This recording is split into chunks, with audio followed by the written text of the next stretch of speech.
got another edition of Talking Preps OT, and I mean, we just keep churning them out with great guests. And today we've switched it up a little bit. I'm normally in the guru seat, and I've got a special guest playing Grice today. And again, we've got Gary Richmond here. So Gary, thank you for joining us today. Yeah, great to be here. Glad to get the season underway. Oh, yeah, and I think with Gary Richmond here, I guess you guys can probably figure out where our guest is coming from. But we'll bring him in, Coach Montis Lash, the AD for Julius Chambers High School. Coach Lash, thank you for joining us today. Oh, you're on mute. I think can't hear you. Yeah, good morning. Thank you all for having me this morning. Appreciate the opportunity to come speak with you.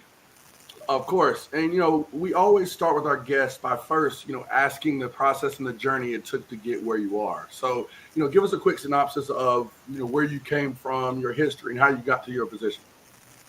Oh, well, that's a long story, but a great grind it was. Lots of blessings along the way. But I started coaching Little League, sort of similar to you, Grace. That's kind of where I started. That's where I began molding my coaching calling. It was pretty much one of those things. Once I started, it was like I knew this is what I want to do with my life. And since that point, I've kind of just grinded, figured out a way to get into CMS because I was living in Charlotte. So I finally got into CMS in 2015, and I was coaching at Mountain Island Charter as the offensive coordinator. I helped start that varsity program with Coach Robert Washington. I was also coaching track as well. I had started as a volunteer coach with Coach Willoughby, who's now the head coach at Mallet Creek. He was pretty much the guy that gave me my first real coaching job. So since then, man, it's just been a grind. I've been blessed to work with some really good head coaches, Robert being one of them. I did spend a year at Providence High School as the OC under Coach Brad Bowles, who I still think to this day is arguably one of the best head coaches ever to be in North Carolina. Dude does a phenomenal job with culture and team building. A lot of things I've learned, I kind of stole from him in that 1 year with him. He left for South Carolina, got a great job. And then ultimately that's how I landed at Vance. Coach Richardson kind of came and stole me. He gave me one of those lifetime opportunities, obviously with a great team that we were walking into, after the brand era. And we've just been grinding since then, man. Unfortunately he did leave us last year, Mr. Richardson. But he got a great job at South Point. So I was fortunate to kind of work under him the last 3 years. And when the spot came open, everybody was pretty much like, Lash is going to be our guy. He's going to keep the train rolling. So, I was blessed to be able to step into that athletic director role. And I've just been trying to embrace that and just grow from there, man. Try to continue building a great brand for our school now instead of just football. Definitely. And following up with that, we talk about coaches and the usual path, I guess it takes. And, your path was definitely unique. And specifically on the education side, could you kind of go in a little bit into your educational background and how you think that prepared you for your ultimate step of becoming an athletic director? To be honest, it really did kind of come full circle. I went to school for business. I majored in marketing originally. I've owned my own business a couple times over. And once I began coaching, that's really what brought me into the school system, because that was going to be the only way I could provide for my family and be able to coach full time. So, I had to become a teacher. So I started off as a business teacher. But one thing, I always share a unique story. I've had my degree for a while, but I think it took me about 150 jobs over a 2-year period that I applied for with CMS before I finally got in. And when I got in, it happened to be at a career fair. Principal interviewed me, and I was able to get a job. So, I had to really stay the course and trust God. I still keep record of those 150 jobs I applied for, along with some of the coaching ones that I didn't get as well.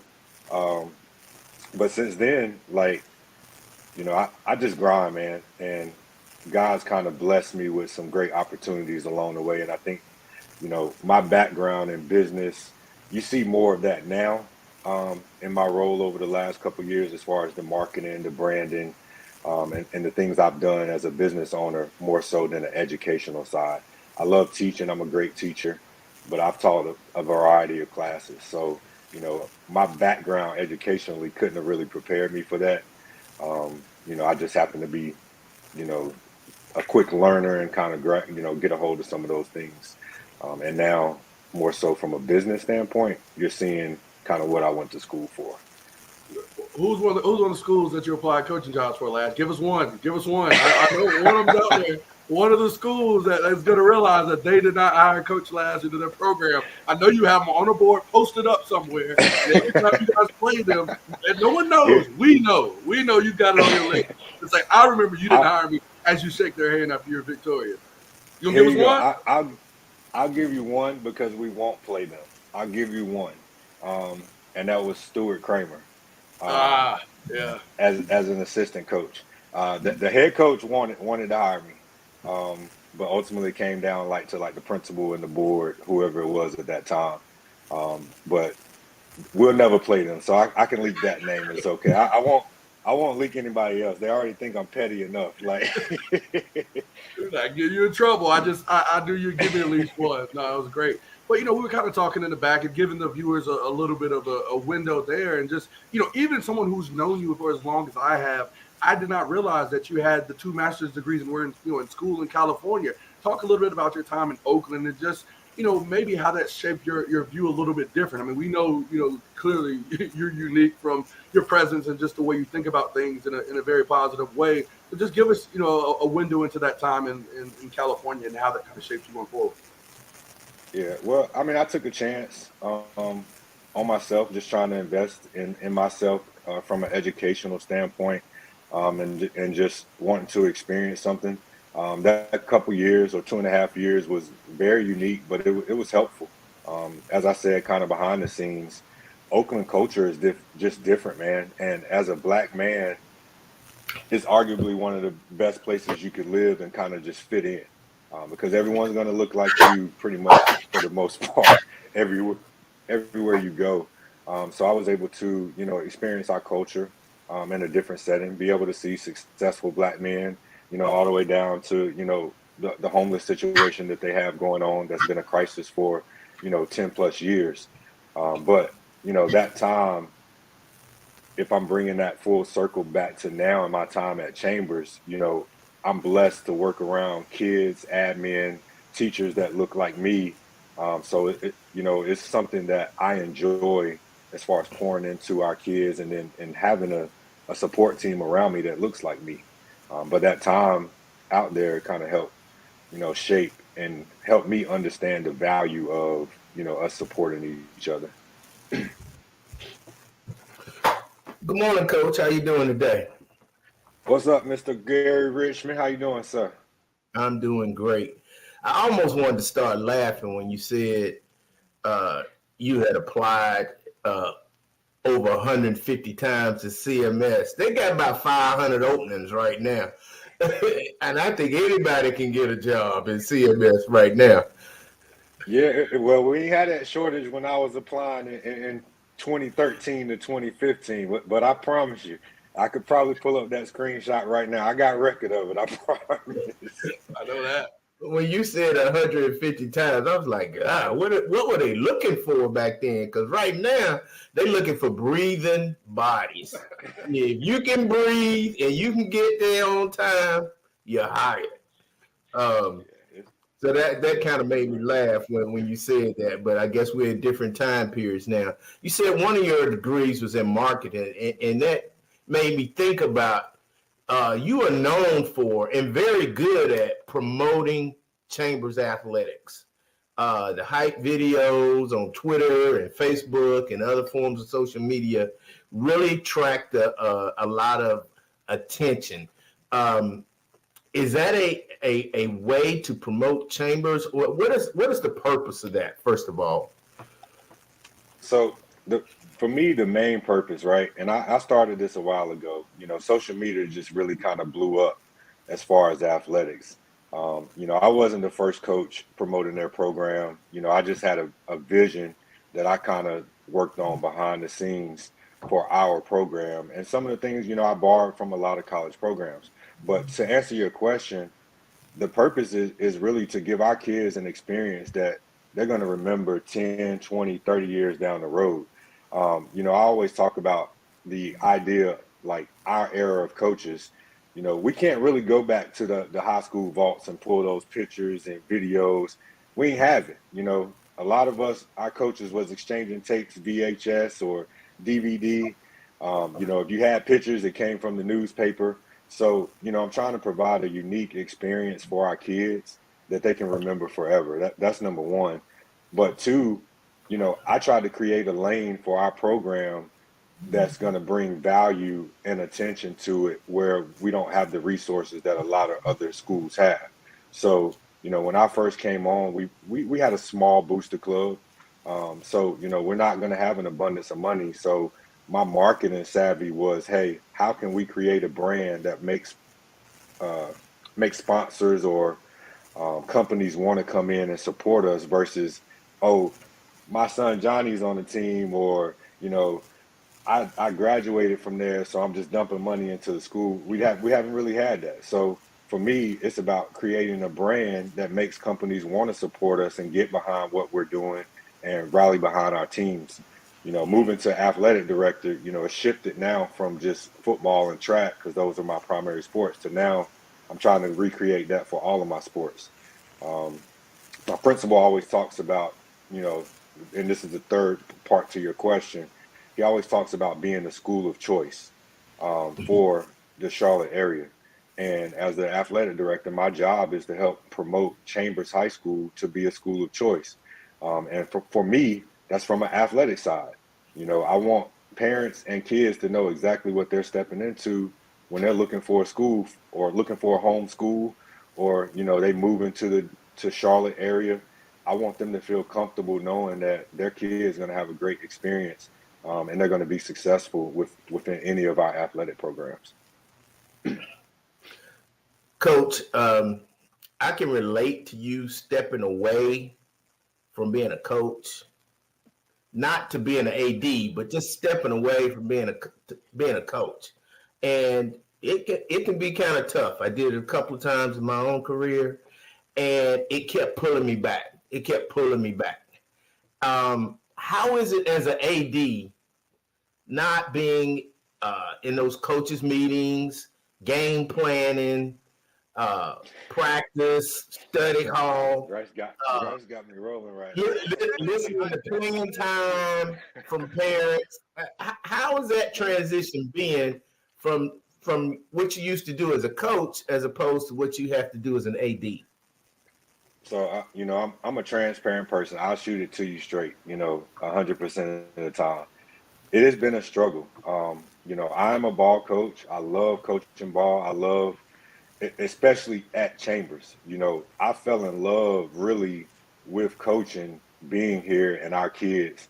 So stepping away, last year I was able to kind of finish out the season and kind of take on AD duties as interim until the season was over.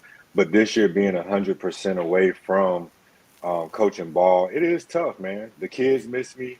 They tell me all the time.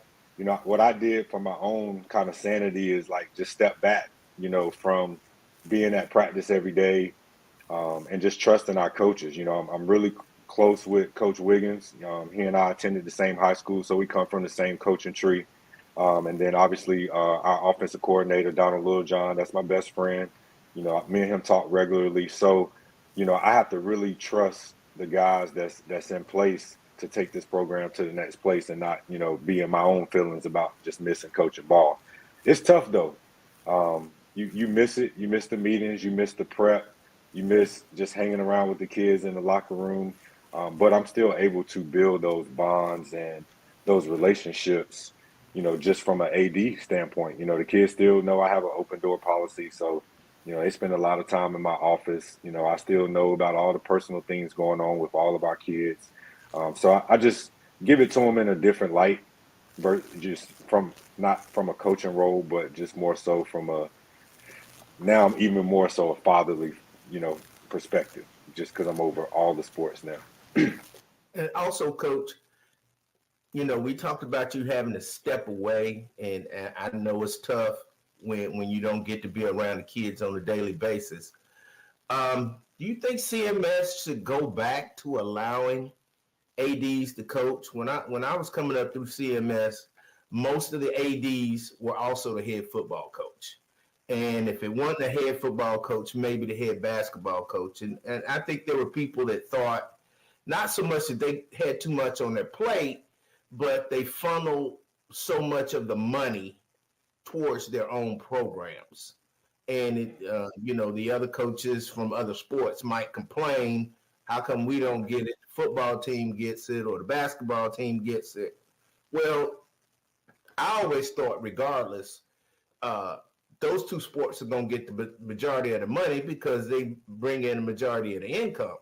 But what are your thoughts about CMS ADs being allowed to coach? It's still done in a lot of school systems around North Carolina. Seems like the major ones, Wake, CMS, they have gone away from ADs being allowed to coach. So I'm on both sides of that fence. Now that I'm on the athletic director side, from a logistical standpoint, from a responsibility standpoint, from just a daily must in terms of your task and things that you're tasked to do from a director standpoint, it is a lot. And although I think it would be great, it would be a lot on your plate to handle. Like I think, is it possible? Very much so. Um, but I think it still would probably vary school by school because the resources that's available, the support that's available, or even just the coaches that you have around you. If you're the AD and the head football coach, you still have to be cognizant of the coaches in your other sports. So if you have young coaches, you're doing a lot of mentoring. If you have first year, second year coaches, you're doing a lot of growing and teaching as far as grooming them as a head coach. If we're talking about the other side of that coin, and I have coaches that can run their programs and don't really need my support, well, that frees me up to be able to be a coach and an AD.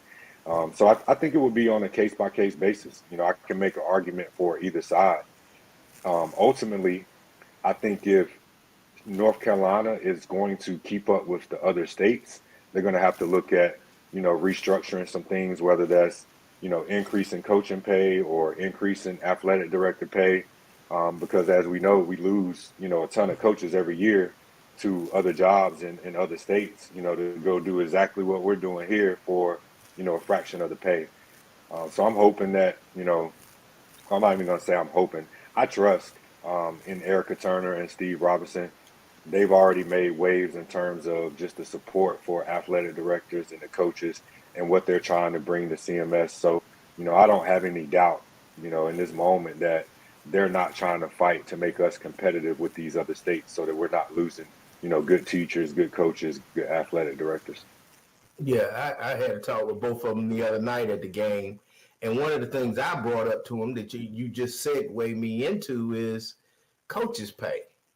And I've always had a problem here in CMS that a first year coach can make the same amount as a 25-year veteran or an assistant coach who coaches 10 games, they don't make the playoffs, versus a coach that goes to the state championship like your guys. So they're working an extra 5 weeks with no pay.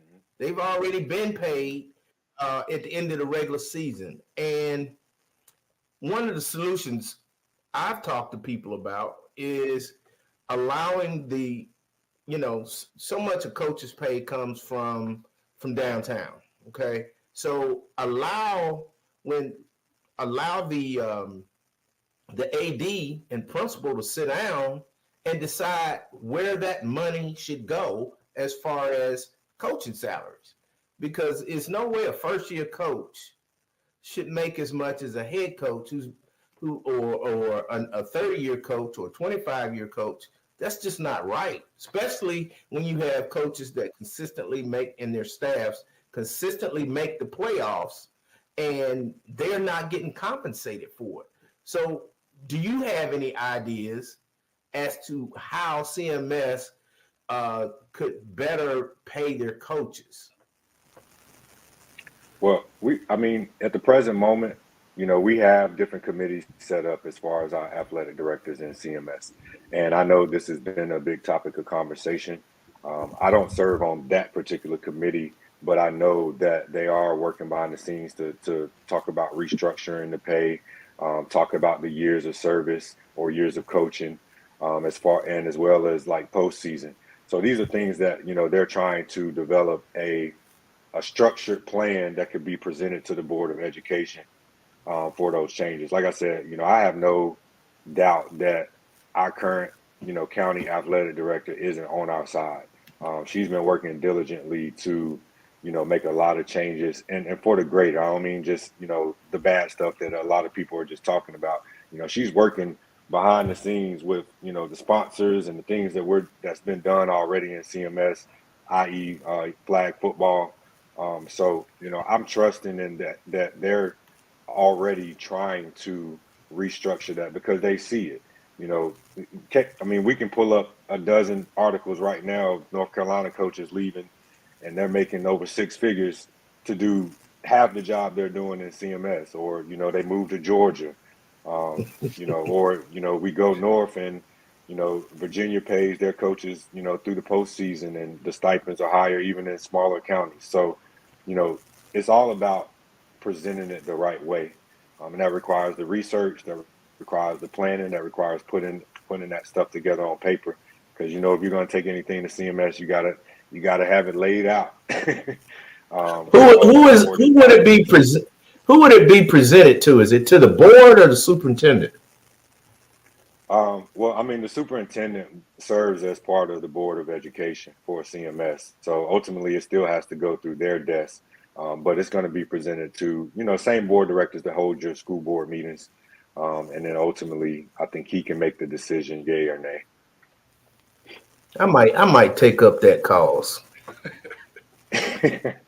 I know how to cause trouble. I might take up that cause. You got Gary ranting again. That's all I know. We're on Chamber Talk. But let's switch it up a little bit. One of the things that we got to address on here is the Chamber swag. I think everybody talked from the transfer, or the switch from the brand era kind of to the new Ferb, Wiggins, Lash area here. And I think one of the biggest things we've seen is that change in style, the social media. You guys have a dedicated videographer. I mean, even you guys corrupted Coach Wiggins. I see him, getting in his Omega Man, steps right after the win. I mean, I've been on staff with this guy, never seen it. So again, that's style. What makes it so infectious, and what, kind of is that direction, that thought process for you guys around creating that? Man, I'm gonna tell you this, and I say this all the time. Actually, I text our videographer this morning, and I tell him that people forget that football is a game. It's meant to be fun at the end of the day. As Gary alluded to, whether we go to 4 straight championships or we win 0 games, as coaches, we're all going to make the same amount of money. So that should have no bearing on the fun in the game.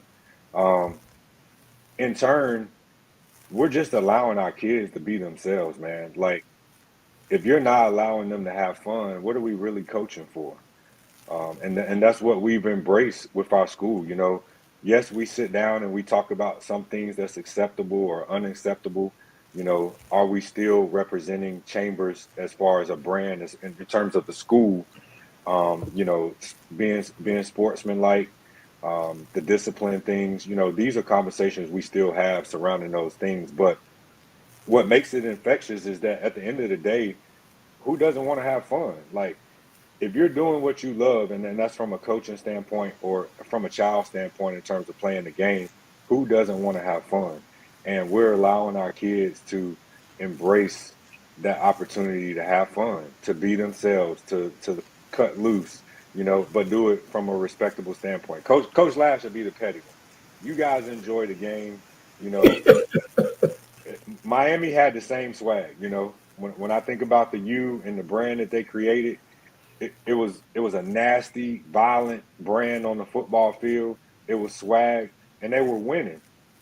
But people wanted them to lose too. Every single night that they suited up. So we've just embraced that. But it's not going to stop us from allowing our kids to have fun, because it's not about the championships or the rings. it's about the experience. They're only going to get 4 years of high school one time. So when they leave our school, I want them to have the memories that they can look 10, 20 years from now and talk to their kid about. They can still pull those social media videos and, look what we were doing. We talk about that as coaches all the time. We get in there playing scout team, and we're running the triple option, or, we're trying to be that scout team. Look, we're reliving that stuff that we wish we could go pull up and show them. So, it's just creating a unique opportunity that's going to live with them forever, man. No, I agree completely. One of my favorite quotes is from Pusha T. How can I not enjoy life? I'm reliving my childhood. I feel like that's kind of the quote I always live by with coaching and bringing that energy to the sport. But one question, kind of following up from that: do you guys feel that you're unfairly portrayed? I mean, I know the style and the swag. It comes with a cost. I mean, comparing. I'm glad you compared it to the U. I think watching your state championship victory against Rolesville reminded me of some of those Miami, U teams. Tons of talent. You guys absolutely destroyed and dominated Rolesville, but it was a penalty fest. I mean, you really watching that game, and it just seemed the game was bogged down. We knew the inevitable was going to occur, but it just seemed like it was a lot of attention paid to your swag. And again, within the confines of the field of play, flags were being thrown as a result of that. So do you feel that it's unfair, and kind of how does that style play with the refs in your opinion? Uh, I mean, I think when you kind of take on that, I don't want to say bad boy because I don't really look at us as like the bad boys of football. But, we are kind of looked at as like that villain. But I think a lot of that comes from, just our following on social media and teams and coaches, not buying into social media for their programs. But in turn, from a ref standpoint, a penalty standpoint, honestly, a lot of calls are warranted, and those that are not, we tag them and we send them in, so that they can get better. I do understand as a coach that we are short on refs, and you got a lot of new refs coming into the positions, so there's going to be questionable calls. I mean, that's every night, but we can't use that as an excuse to not play our brand of football. For every missed call, I can pull up a call that we shouldn't have. Why are we having to coach that? Or why are we having to correct this? This is day one mistakes. So I think it's going to be, two sides to that coin. But I try never try to throw the refs under the bus because I know how hard of a job they have. It's just always my hope that there's not a bias there, and that they see the bigger picture in terms of our kids just enjoying the game and having fun.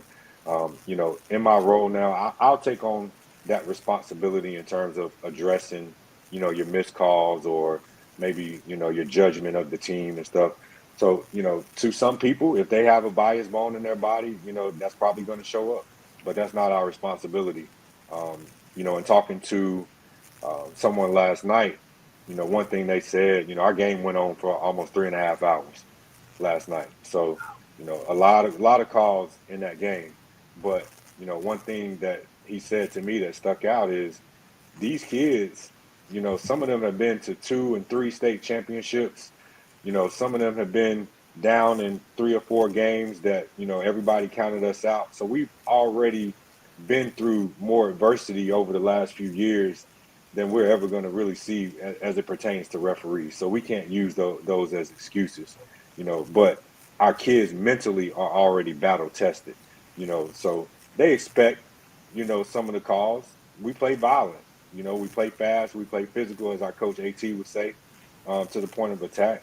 So you're going to get some of that, backlash. And I'm okay with that. As long as we're playing our brand of football, as long as we're representing Chambers as a school, in a positive light, and respecting, where our principal is trying to take our school, we can deal with the other stuff, behind closed doors. Well, Coach, you understand how you are perceived, and that's half the battle in dealing with it. But my question is,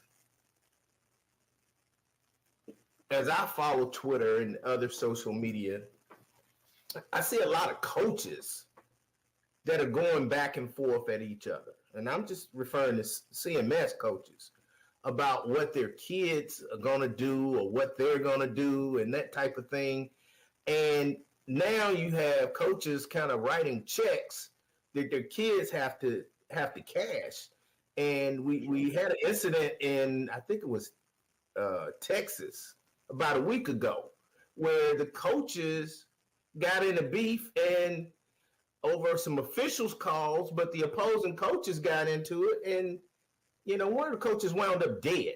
Do you ever worry that this mentality of adults carrying the swag for the kids is getting a little bit out of control? I mean, I've seen it a couple of times in CMS where coaches got to be separated before the game because they've been talking junk all week, on social media as well. So I'm gonna answer that in two parts, Gary, because I wanna make sure I give my full perspective.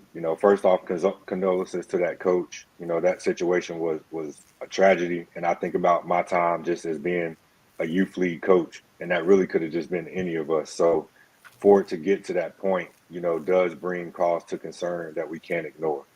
That's first and foremost.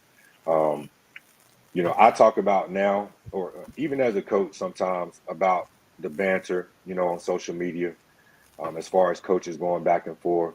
And I'm okay with a little chirp by coaches. I never encourage coaches to go back and forth with kids. That's an absolute no-no for us. But I'm okay with a little bit of coaches banter because at the end of the day, this is a violent game that we play. You're gonna have rivals, you're gonna have intense games. As long as it's done, to where it doesn't get out of hand, I can live with it a little bit. I think when it becomes to the point that disrespect is involved, we're acting out of character. We're not representing our school brand to where we would be okay. Like if our principal or our boss seen that, then I think that's where you kind of draw the line. Myself, I'm even guilty of that. So I'm not gonna act like I'm not. When it comes to our chamber's brand, the kids know that I'm gonna ride for them as it pertains to our football brand and what we built. So there's gonna be banter. There's gonna, in an intense rivalry, like maybe say us and a Mallard Creek, you have to expect that there's gonna be some talk. There's gonna be some chirp between the coaches and the kids, and I think that's okay. You've seen that football for as long as it's been around. I think you just have to draw the line as admin and coaches to where we don't have to worry about scenarios that took place like in Texas. So, do it within the confines of the game, do it from a respectable standpoint, and then just draw the line to where, you know, this can get out of hand. Okay. Fine, Sarah. Coach Lash, we appreciate you being here, on with us. One question I want to ask that normally the guru is the one to ask this one, but there always is going to come a time, even where you put your whistle down, even if you may pick it up like Gary, and that you're going to put it back down eventually. There's a time where you'll ultimately retire. We know, and again, you really illustrated through this interview how multifaceted you are. What would you like your legacy to be, and just how do you want to be remembered when your time is done? Man, it, that's simple for me. I always want to be remembered by the amount of kids we got into school for free. That's where I feel like God has really blessed me in terms of just the recruiting aspect and getting our young boys to college. Um, when I think back to my high school career, my head coach Tony McKee, one thing he cared about was how many kids am I sending to college. That was kind of like his staple. We wasn't going to win a lot of championships there. We competed. We were going to make the playoffs, so it wasn't all about the wins and losses. And for me, it's the same thing, man. Every year, I'm trying to count how many kids are we sending to school. I don't care what level it's at. I don't care what sport it is. How many kids am I sending to school for free? And when I look back, that's what I want to be able to say. Hey, I had 200, 300 kids, sent to college. Not all, at the hand of, Coach Lash, because, it takes a whole village. But as far as my legacy, I want them to say, hey, this man spent tireless hours, making sure that my son could get to school for free.